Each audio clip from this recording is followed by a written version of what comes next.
আল্লাহু আল্লাহু আল্লাহ আল্লাহু আল্লাহু আল্লাহ। আসসালামু আলাইকুম ওয়া রাহমাতুল্লাহি ওয়া বারাকাতুহু। সকলকে ধন্যবাদ জানাচ্ছি আজকের এই অনুষ্ঠানে। আজকে আমরা একটি সুনির্দিষ্ট বিষয় সম্পর্কে আলোচনা করব, সেটি হচ্ছে হাঁচি এবং কাশি থেকে বেঁচে থাকার আমল। আমরা প্রতিনিয়ত যে কোনো কারণে হাঁচি, কাশি, সর্দি রোগে আক্রান্ত হয়ে পড়ি এবং ইদানিং সময়ে আমাদের এই রোগগুলো অধিক বেশি পরিমাণে দেখা দিচ্ছে।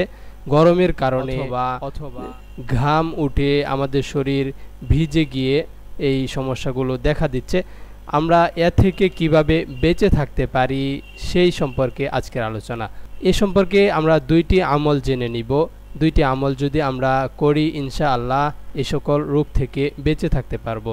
প্রথমত, আমরা সূরা কাহফের একটি আয়াত 11 বার পাঠ করে কোনো খাদ্যের দ্রব্যের উপর ফুঁক দিয়ে সেই খাদ্য যদি রোগীকে খাওয়ানো হয়, ইনশাআল্লাহ আল্লাহ তাআলার ইচ্ছায় সে খুব তাড়াতাড়ি সুস্থ হয়ে পড়বে এবং এই সকল রোগ থেকে মুক্তি লাভ করবে।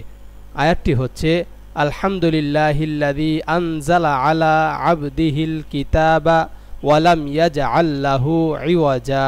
আবারও পড়ছি, আলহামদুলিল্লাহিল্লাযী আনজালা আলা আবদিহিল কিতাবা ওয়া লাম ইয়াজআল লাহু ইওয়াজা।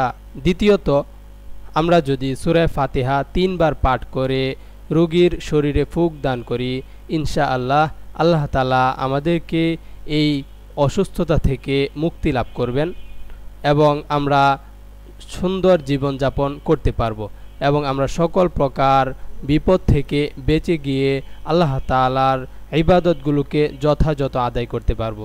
তাই আসুন কুরআনি চিকিৎসাকে আমরা গ্রহণ করি এবং সকল কাজে আল্লাহ তাআলার দ্বারস্থ হই এবং যে কোনো সমস্যায় আল্লাহ তাআলার কাছে নিজেকে নতি স্বীকার করি। ইসলামে রয়েছে সকল বিষয়ের সমাধান। তাই আসুন ইসলামকে আমরা বুঝতে শিখি এবং ইসলামকে পরিপূর্ণভাবে নিজের জীবন, নিজের পরিবার এবং নিজের রাষ্ট্রের মাঝে প্রতিষ্ঠা করার বদ্ধপরিকর কল্পনা করি। আল্লাহ তাআলা আমাদেরকে এই সকল আমলগুলো করে পরিপূর্ণ দ্বীনের উপর চলার তৌফিক দান করুন এবং আমরা যেন এই সকল আমলগুলো করে আল্লাহ তাআলার শুকর জ্ঞাপন করতে পারি, সেই তৌফিক দান করুন। ওয়া আখিরু দাওয়ানা আনিল হামদুলিল্লাহি রাব্বিল আলামিন। আসসালামু আলাইকুম ওয়া রাহমাতুল্লাহি ওয়া বারাকাতুহু। আল্লাহু আল্লাহু আল্লাহ